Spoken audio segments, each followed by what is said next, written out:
New York City, the place where dreams are built and broken. Christopher Graham, a billionaire forged by loss, grew up vowing never to let love inside. Wilfred, a woman scarred by her father's cruelty, promised herself she would never marry.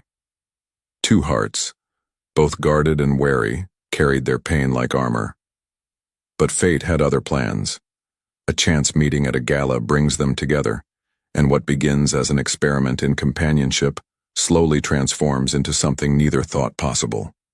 Through trust, patience, and courage, they discover that love, true love, is not a weakness, but the strength to build a forever free of fear. The New York skyline glimmered like a restless constellation. From the glass walls of his penthouse on the Upper East Side, Christopher Graham stood in silence, hands clasped behind his back, staring at the city as though it were both his kingdom and his prison. The world knew him as a billionaire investor, a man who could tilt markets with a single decision. His face appeared in business magazines. His name carried weight on Wall Street. Yet in the privacy of his home, Christopher was nothing more than a man imprisoned by memories of a childhood that had branded him with scars invisible to the eye. He had long ago vowed never to let love inside his heart. The vow had been born of tragedy. His father, Daniel Graham, was a man of immense wealth but not a man of happiness. Daniel had inherited an empire from his own father and expanded it with determination. He was a kind man, devoted to his wife, but his love was never reciprocated. Christopher's mother, Evelyn, was beautiful, poised, and admired at every party in New York society. But Christopher remembered clearly, even as a boy, that she treated his father with disdain. He remembered the long evenings when Daniel would wait for her, the dinner table set, the candles burning low, while Evelyn danced at charity balls or whispered into other men's ears. She had not married for love, but to please her parents and secure her place in the Graham dynasty. Respect had no place in her heart for Daniel. Christopher saw his father's heartbreak, saw how the man's shoulders slumped lower with each passing year, until finally, at the age of 12, he watched grief claim him. Daniel Graham's heart failed him one winter's night, and Christopher, barely tall enough to see over the hospital bed, was left fatherless. His mother lingered for 5 more years, but her presence was hollow. By the time he was 17, she vanished completely, leaving no word, no explanation. Some whispered she had run away with a younger man. Others said she had gone abroad to start over. To Christopher, it didn't matter. She had left, just as she had always left. It was his grandmother, Margaret Graham, who stepped in to raise him. She was stern but warm, teaching him discipline and responsibility while nurturing the fragments of his broken heart. From her, he inherited resilience. From his father, he inherited devotion. And from his mother, he inherited mistrust. By the time he came of age, Christopher had sworn one truth into the marrow of his bones. No woman would ever have the power to wound him as his mother had wounded his father. Love, he decided, was a dangerous illusion. At 35, Christopher embodied success. His suits were tailored in Italy, his fleet of cars could silence traffic on Park Avenue, and the media called him New York's Ice King. Yet behind the polished exterior was a man who never attended social gatherings except out of duty, who dismissed every attempt at romance, who kept his circle as tight as a fist. He believed he was content in his solitude, until the night of the charity gala. Across the city, in a neighborhood that lacked the gleaming perfection of Fifth Avenue, Wilfred adjusted her blazer in the mirror of her modest apartment. She worked at a small but prestigious art gallery in Soho, one that often collaborated with wealthy benefactors. Tonight her boss had asked her to attend a charity gala on behalf of the gallery. Wilfred was used to art, used to culture, but not used to grand events filled with billionaires. Still, she prepared herself with quiet determination. She wore a simple black dress, elegant but not flashy, her hair swept into a neat bun. As she fastened her earrings, her mind drifted unwillingly to her past. Her father had been poor, yes, but poverty wasn't the worst of it. Laziness was his curse. He depended entirely on her mother, expecting her to provide for the family while he complained of unfulfilled dreams. He never once appreciated her sacrifices. Instead, he lashed out with bitterness and violence. Wilfred remembered the nights she huddled in her small bedroom, hearing her mother's muffled sobs after a beating. She remembered pounding on the locked door when her father shut her inside to stop her from defending her mother. She remembered the day her mother left to save her life, alone. Her father had refused to let her go with her, ripping away the only person who made life bearable. Years later, when he died, Wilfred thought freedom had finally come. She reunited with her mother, but it was a bittersweet reunion. They lived together for a few precious years until sickness claimed her mother as well. Wilfred had been left with nothing but the lessons her mother instilled: resilience, independence, and a vow never to marry. Marriage, she believed, was a trap, a stage for cruelty and disappointment. Better to live alone than to suffer what her mother suffered. Yet life had carried her here, to New York City, where she poured her heart into art, into finding beauty in brushstrokes and sculptures, into telling stories that transcended pain. The ballroom at the Plaza Hotel was bathed in golden light, chandeliers sparkling like captured stars. Waiters glided between tables with champagne flutes, and the hum of conversation mixed with the soft notes of a string quartet.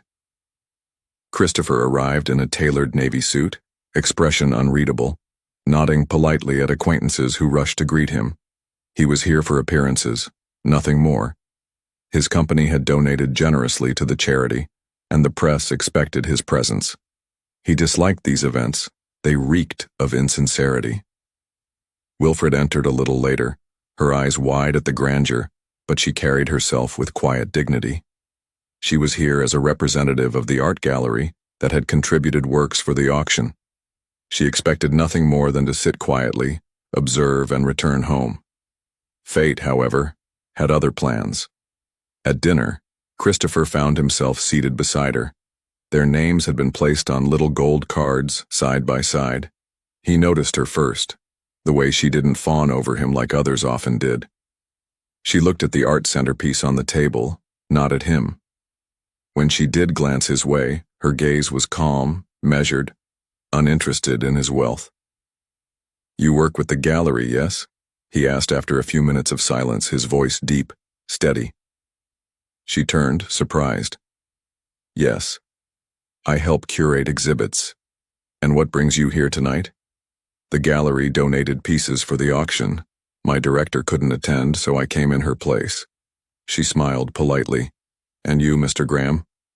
Christopher almost smirked. Everyone knew why he was there, but her question was not laced with awe. It was genuine. "Obligation," he said simply. Something flickered in her eyes, recognition. The answer of someone who didn't want to be there either. Through the course of the meal, their conversation meandered, at first cautious, then surprisingly natural. They spoke about art, about the city, about the oddity of galas filled with strangers. Christopher, who rarely revealed anything of himself, found himself listening more than speaking, intrigued by her quiet strength. Wilfred, who usually kept people at arm's length, found herself disarmed by his blunt honesty. He wasn't charming in the usual way. He was guarded, almost cold. Yet beneath the surface, she sensed depth, a man who had lived through shadows.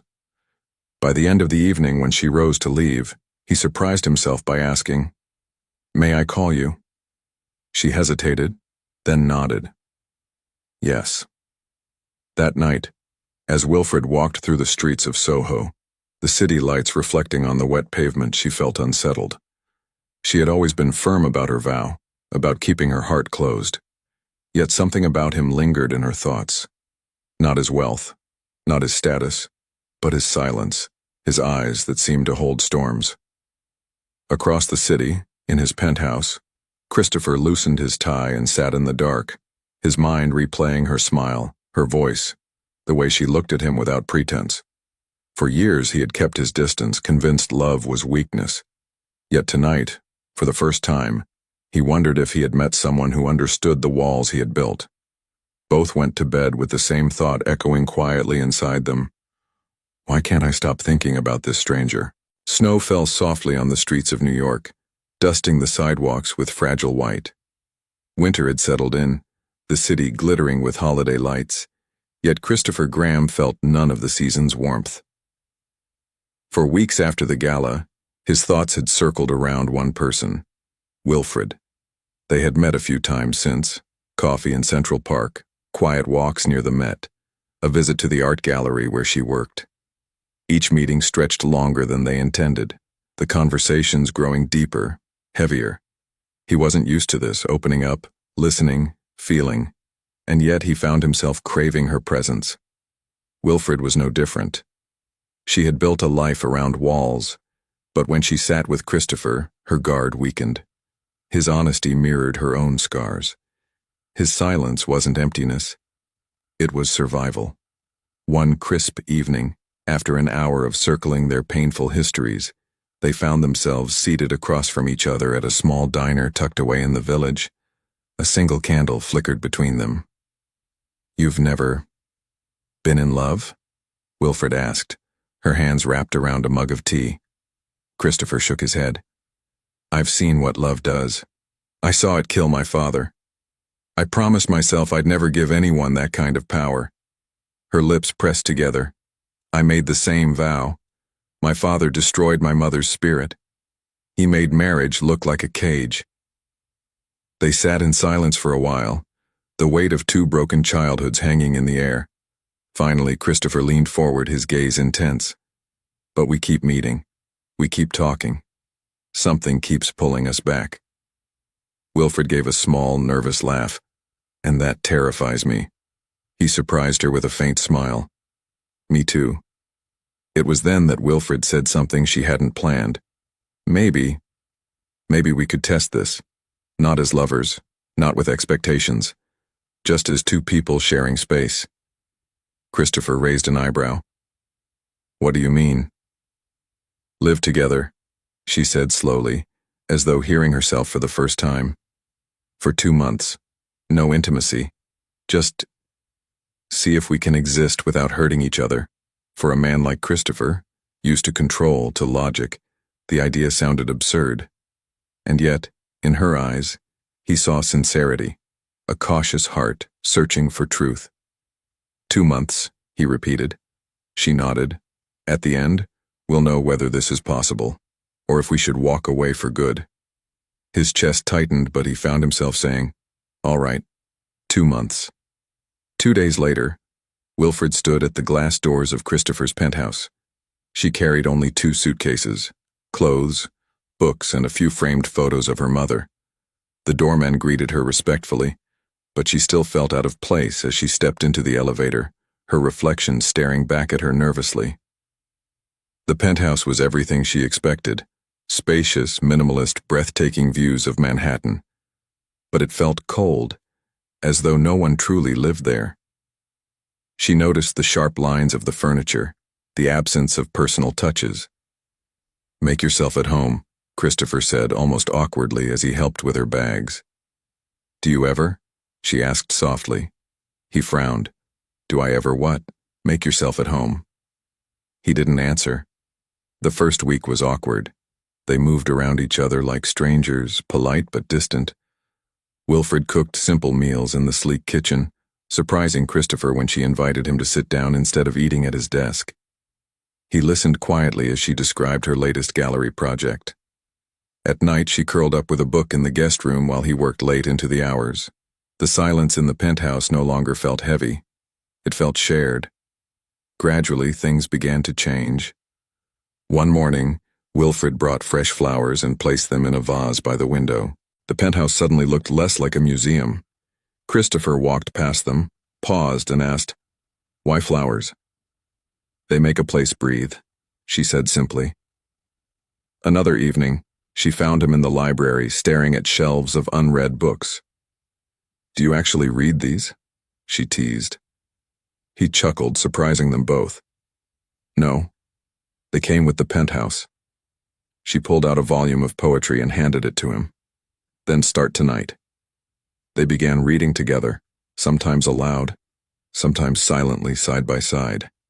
It became their ritual, softening the edges between them. Once, when a snowstorm cut off power briefly, they lit candles and sat on the living room floor, laughing over takeout and stories of childhood. Christopher shared how he had once dreamed of becoming a musician before the family business consumed him. Wilfred confessed her childhood dream of painting, abandoned when her father mocked her. For the first time in years, they felt seen. But it wasn't perfect. One morning, Christopher criticized the way she stacked dishes. His voice was sharper than he intended, and Wilfred froze, her eyes flashing with memories of her father's harsh tone. "I'm not your employee, Christopher," she said, her voice trembling with anger. He saw the hurt immediately, his chest tightening.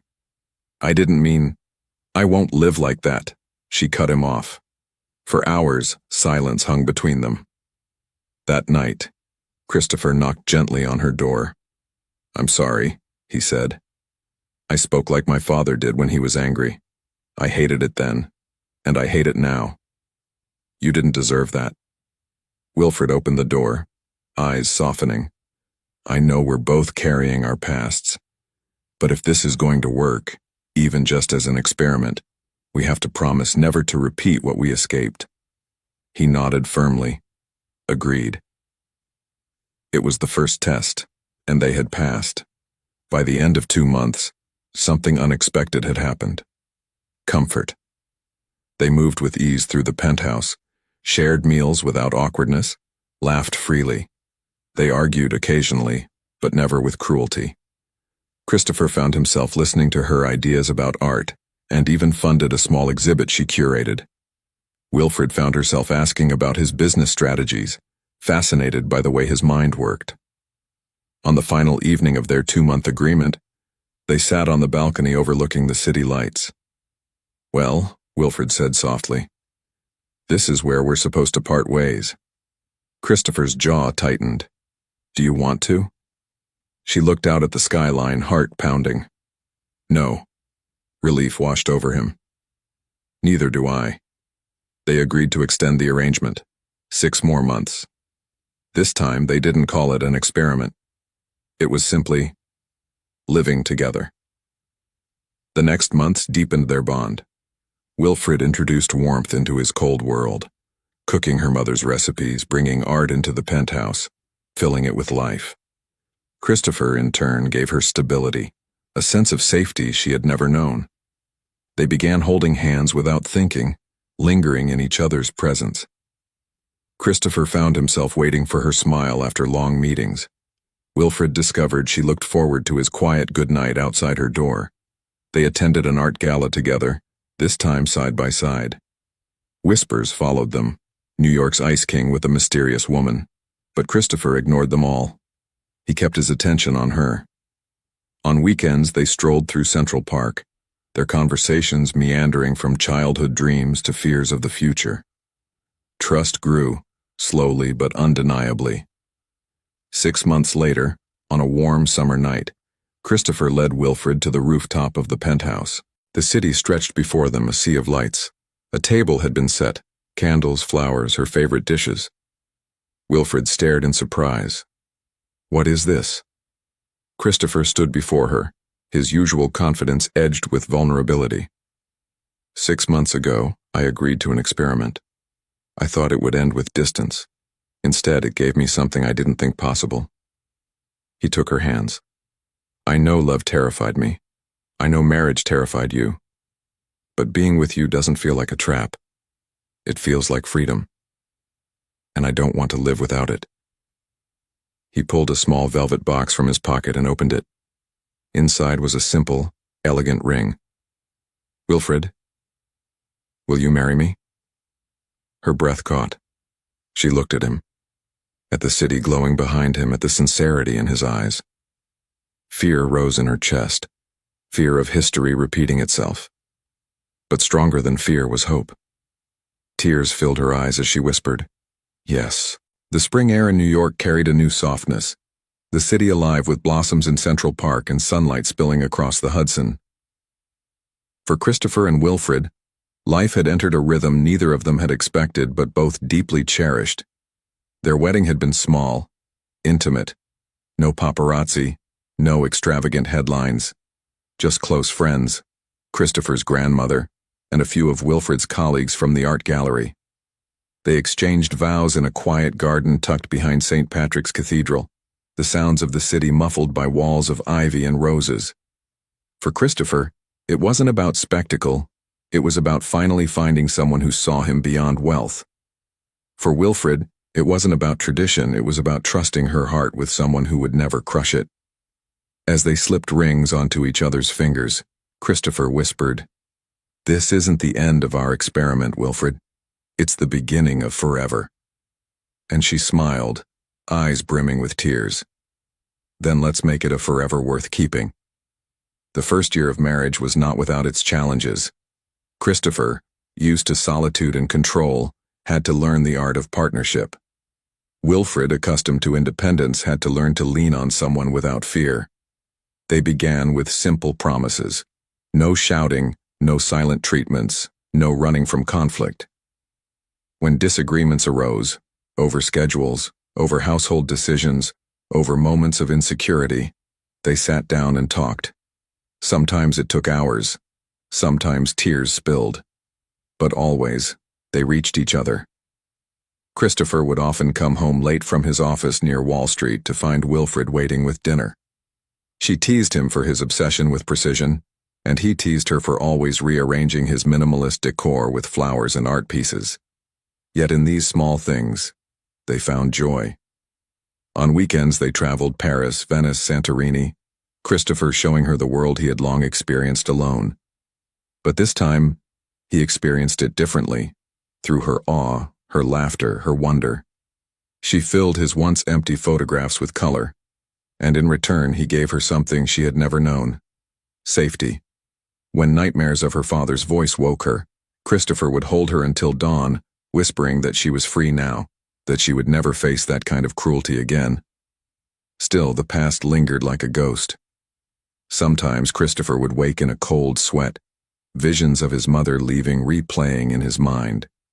He feared abandonment, feared that one day Wilfred might vanish too. He never voiced it at first, but she saw it in the way he clutched her hand too tightly at times.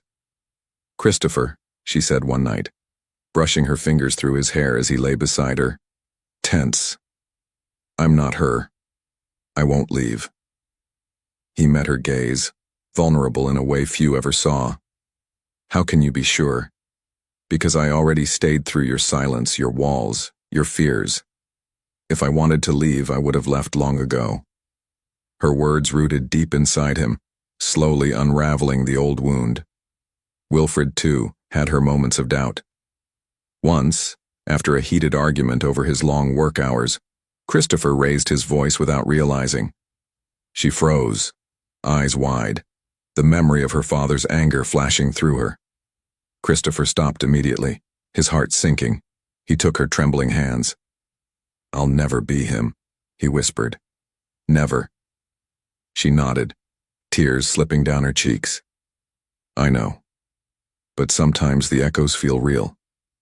They decided then to seek therapy, not because they were failing, but because they wanted to heal together. Week after week they sat in a cozy office overlooking Central Park, guided through the work of unlearning fear and building trust. It wasn't easy, but each session stitched them closer. By their second anniversary, they had become more than husband and wife. They were partners, allies, best friends. Christopher often marveled at how much his life had changed. The once icy penthouse was now alive with warmth. Canvases leaned against the walls, flowers brightened corners. The scent of Wilfred's cooking filled the air. He no longer came home to silence, but to laughter, conversation, and love. On their anniversary evening, they shared dinner on the balcony, the skyline glittering around them. As they clinked glasses, Wilfred hesitated, her hand brushing her abdomen. "There's something I need to tell you," she said softly. Christopher's brow furrowed. "What is it?" She drew in a breath. "I'm pregnant." For a moment, silence. Then his eyes widened, filling with disbelief and wonder. We're having a child? She nodded, tears shimmering. Yes. He stood, pulling her into his arms, his emotions overwhelming him. Wilfred, this is everything I never thought I could have. But beneath her joy, she confessed her fear. What if we fail? What if history repeats itself? Christopher cupped her face, his voice steady. History only repeats if we let it. We are not our parents. Our child will never know fear in their own home. They will know love, because we built it. Her tears turned to laughter, relief washing over her. For the first time, she allowed herself to believe it. 9 months later, the city was blanketed in the soft quiet of winter when Wilfred gave birth in a Manhattan hospital. Christopher paced the room, nerves frayed, his usual composure shattered. When the cries of their newborn filled the air, his knees nearly buckled. The nurse placed the baby in Wilfred's arms first, then guided Christopher's trembling hands. He stared down at the tiny face, perfect and fragile, and tears streamed freely down his cheeks. Wilfred smiled weakly. Exhaustion etched on her face, but her eyes glowed with love. Christopher. Meet our daughter. He whispered her name, a name they had chosen together, and kissed her forehead. In that moment, something inside him healed. The boy who had once lost his father, who had been abandoned by his mother, who swore never to love, was gone. In his place stood a man reborn by family. He turned to Wilfred, overwhelmed. You gave me the one thing I thought I'd never have. A home. And you gave me safety, she replied softly. Together, we gave her love. Weeks turned into months, their apartment echoing with the gentle coos of their daughter. Christopher often woke in the middle of the night to cradle her, whispering promises into her tiny ears. Wilfred watched him, heart swelling with gratitude. The scars of their pasts remained, but they no longer defined them. Instead, they had become reminders of what they had overcome, of what they refused to repeat. One evening, as the sun dipped below the skyline, Christopher stood at the window holding his daughter. Wilfred curled against his side. The city stretched before them, alive and endless. I used to think love was a weakness, he said quietly. Now I know it's the only strength that matters. Wilfred pressed her lips to his shoulder, and it took 2 broken people to find it. He kissed her forehead, his voice a vow. Forever, Wilfred. No fear, no heartbreak. Just us and her. As their daughter stirred softly in his arms, the family they had once thought impossible had become real. In the city that had witnessed their pain, they had built something whole, something lasting. A new kind of forever. Thank you so much for watching and supporting my channel. Your love, comments, and shares mean everything to me. Grateful for each of you. Let's keep growing together. With love from Whispers of Hope.